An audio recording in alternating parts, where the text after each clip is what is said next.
Muy buenas tardes, queridos amigos, queridas amigas. Yo me llamo Jesús Guzmán Mora y soy profesor ayudante doctor del Departamento de Filología Hispánica y Clásica en la Facultad de Educación de Albacete en la Universidad de Castilla-La Mancha. Es un placer para mí presentar esta comunicación en el Congreso Nodos que lleva por título Quiero ser como Alexia Putellas, las niñas futbolistas en las lecturas de educación primaria. El mediodía del 20 de agosto de 2023 será recordado en España por la consecución de la primera Copa del Mundo femenina por parte de la selección absoluta de fútbol. La soledad de Andrés Iniesta frente a la portería de Marten Stekelenburg ha terminado gracias al zurdazo de Olga Carmona, que sobrepasó a la guardameta Marie Herbst e hizo posible la hazaña. Muchas de las niñas de nuestro país han encontrado en la jugadora del Real Madrid un referente que durante muchos años ha podido estar ausente en su imaginario y así también lo encuentran en ejemplos recientes como Aitana Bonmatí o la propia Alexia Putellas. Hasta que la realidad superó a la ficción, esta última, que siempre ha servido como una mentira para explicar aquella, se ha encargado de ofrecer diferentes modelos de niñas que se han acercado al mundo del balompié para convivir con los varones.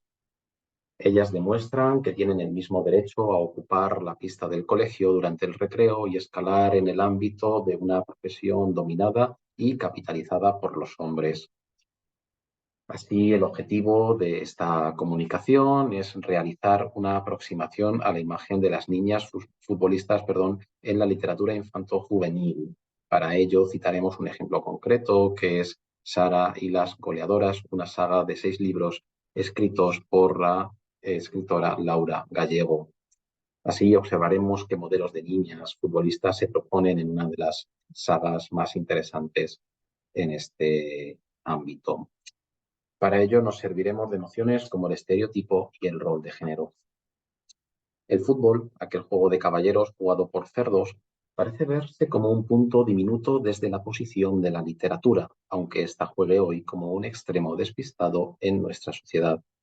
Sin embargo, son diversas las incursiones en banda del balompié en las letras, como demuestran los notables ejemplos de Eduardo Saqueri, Javier Marías o Manuel Vázquez Montalbán, o las apariciones estelares de Jorge Valdano. Como ha señalado Ivette Sánchez, puede que esto se deba a que, y cito, no son pocas las analogías entre fútbol y literatura y su dramaturgia y retóricas internas en la construcción narratológica, sobre todo los mecanismos de suspense y de temporalidad, es decir, en los efectos y la variabilidad de ritmo entre la narración y lo narrado. El mismo factor tiempo ayuda a crear suspense en ocasiones cruciales de la historia, al poner en vilo a los hinchas en momentos de impaciencia ansiosa, curiosidad y desconcierto tenso, como por ejemplo los dramáticos segundos anteriores al penalti. Final de la cita. Dicho de otro modo, al igual que en nuestra más tierna infancia nos olvidábamos del plato de la merienda mientras Oliver Atom tardaba semanas en marcar uno de los goles más importantes de su vida ante la resignación de Mark Lenders, la narrativa futbolística es capaz de llevar a quienes se acercan a ella a sensaciones idénticas a las que se viven en la cancha. Sin ánimo de ser halagüeños, es necesario tener en cuenta la prudencia de David García Cames cuando insiste en señalar, y citamos, las dificultades que plantea narrar un hecho que en su desarrollo ya contiene su propio relato. La literatura parece acercarse al fútbol con la sensación de resultar redundante, innecesaria. Final de la cita. La emoción de este deporte contado, sin el elemento visual, solo podría describirla a la mitad de aquella pareja que paseaba por el parque los domingos por la tarde al son que marcaban las ondas de carrusel deportivo a través del transistor. Así, por un lado, estamos ante un hecho mundano que invita a ser contado, al mismo tiempo que, por otro, nos adentramos en la dificultad de narrar aquello que ya tiene de por sí una narración autónoma. Cuando nos adentramos en el mundo de la literatura infantil y juvenil, una de las insistencias teóricas a la hora de crear el hábito lector en el alumnado es la presencia de temas cercanos en sus lecturas. Con frecuencia, el fútbol es el deporte rey del recreo en el colegio y no es extraño encontrarse con niños y niñas que practican este deporte de manera informal en las canchas públicas y formal en clubes deportivos, Un estudio clásico de Small y Kerstetter nos muestra cómo el alumnado puede clasificar a la mayoría de los deportes como neutros, con la excepción del fútbol y la lucha libre, a los que consideran masculinos, y la danza, el ballet y la animación como femeninos. Así, las chicas tienen mayor intención que los chicos de practicar los deportes considerados como contrarios debido a los mayores estigmas en cuestiones de género que presentan ellos frente a ellas. Díaz Herrera y sus colaboradoras realizan un estudio cualitativo sobre los apoyos y barreras que encontró una futbolista cántabra de primera división hasta llegar a profesional. Más allá de estos aspectos que escapan los límites de esta comunicación, cabe destacar cómo ella, de pequeña, recuerda escuchar en los campos por parte de los aficionados, y cito, ¿qué hace una niña jugando? Tiene que estar lavando los platos. Final de la cita. O cómo un jugador del equipo contrario intentó lesionarla gracias a las indicaciones del entrenador. Estas cuestiones son indisolubles a la idea de estereotipo como la planteó en su momento Lippmann, que va ligada, y cito, a las imágenes de nuestra mente que mediatizan nuestra relación con lo real. Se trata de representaciones cristalizadas, esquemas culturales persistentes a través de los cuales uno filtra la realidad del entorno. Final de la cita. Han sido Hilton y Hippel quienes han indicado que los estereotipos son creencias sobre características, atributos y comportamientos de los miembros de ciertos grupos. Más que creencias sobre grupos, son incluso teorías sobre cómo y por qué ciertos atributos los acompañan. Según ha señalado Fernández Montesinos, citamos, estos forman parte de las representaciones colectivas del imaginario social y, por tanto, dependen de los modelos culturales de cada grupo o país, lo que supone que los compartan un gran número de personas. Final de la cita. Estas notas toman significado cuando pensamos, sin ir más lejos, en lo que señala la Orden 162/2022, por la que se regula la elaboración y ejecución de los planes de lectura de los centros docentes de Castilla-La Mancha. En ella, la legislación es clara al respecto, especialmente si observamos el artículo 3.4, sección E, cuando dice que el plan de lectura de centro debe incluir referentes femeninos, recomendaciones para la selección de textos y materiales libres de prejuicios culturales y de estereotipos sexistas o discriminatorios. Labores que encomienda también a la biblioteca escolar en el artículo 9.3. Así, la presencia de niñas futbolistas en la literatura se presenta como una magnífica oportunidad para ofrecer a los lectores y las lectoras ficciones que muestren a diferentes jugadoras. Estas se convierten, para ellas, en modelos que las animarán a calzarse las botas, y a ellos para que las admitan sin reparos en sus equipos de barrio, la cancha del patio escolar y las conversaciones del lunes sobre la jornada del domingo que, seguramente, serán mucho más sesudas que las tertulias del chiringuito de jugones. El corpus que empezamos a recopilar es amplio y tiene como base, en gran parte de los casos, la construcción de una saga. Sara y las goleadoras, de Laura Gallego, Los cacahuetes futboleros, de Isaac Palmiola, o la más conocida, Los futbolísimos, de Roberto Santiago, suponen una cala mínima en este aspecto. Laura Gallego, la autora de Sara y las goleadoras, nació en Quart de Poblet, Valencia, en 1977.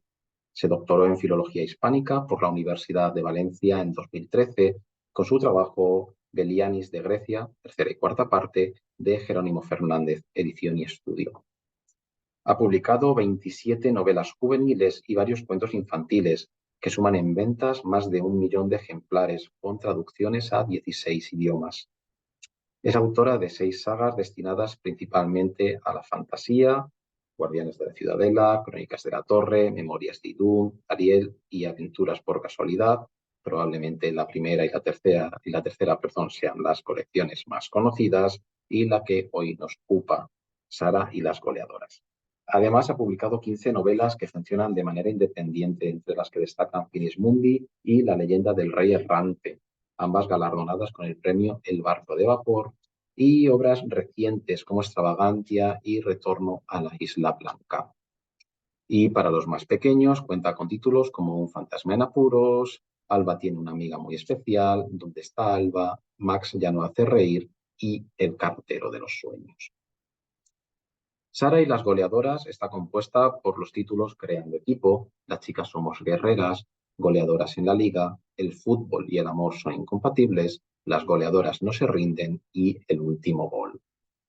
Estos libros cuentan las andanzas de Sara, una joven que desea jugar al fútbol en la liga entre colegios y a la que le es negada la oportunidad por parte de su profesor de educación física por el hecho de ser una chica. Al no cuadrar con las intenciones del centro escolar la creación de un equipo mixto ni de un equipo femenino, la protagonista consigue convencer a sus iguales para crear uno y competir.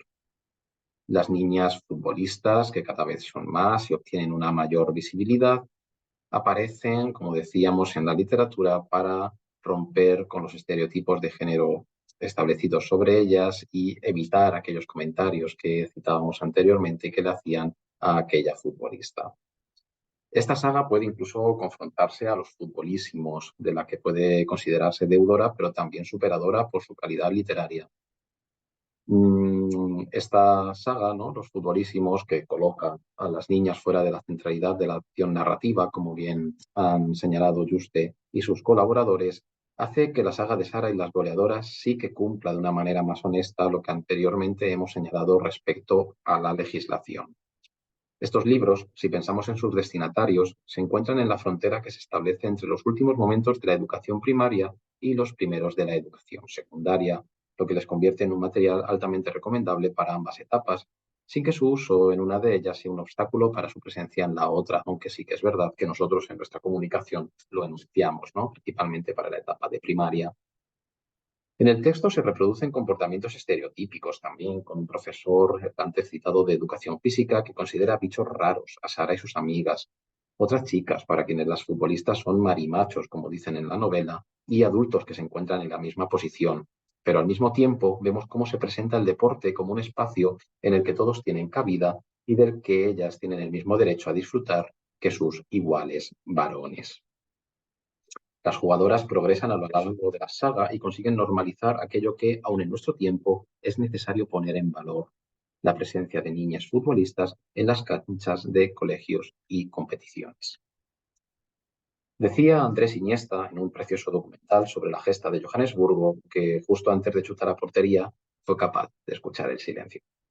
Este oxímoron tan real que todas las personas hemos experimentado será probablemente el recuerdo que tenga también Olga Carmona cuando rememora el instante anterior a su disparo a portería en aquella tarde-noche del invierno austral, aquel que probablemente Alexia Putellas ha tenido tantas veces delante de la portería o antes de recibir por partida doble el Balón de Oro. Este silencio ha invadido los campos de fútbol a lo largo del tiempo, cuando una niña compartía su sueño de ser futbolista. Nuestro presente despeja el horizonte con una Copa del Mundo en la vitrina y un destacado corpus de novelas que presenta a niñas que juegan con sus iguales y subvierten estereotipos. Las niñas ya no quieren ser como Beckham, sino como Alexia Putellas, Olga Carmona, Aitana Bonmatí y otras tantas que nos hicieron vibrar durante el pasado Mundial Femenino. Libros como Sara y las goleadoras guardan dentro a niñas futbolistas que toman las riendas del equipo, con la aspiración de que un día una composición mucho más igualitaria pase de las páginas del libro al patio del recreo. Que así sea. Muchísimas gracias por su atención y tengan un buen día.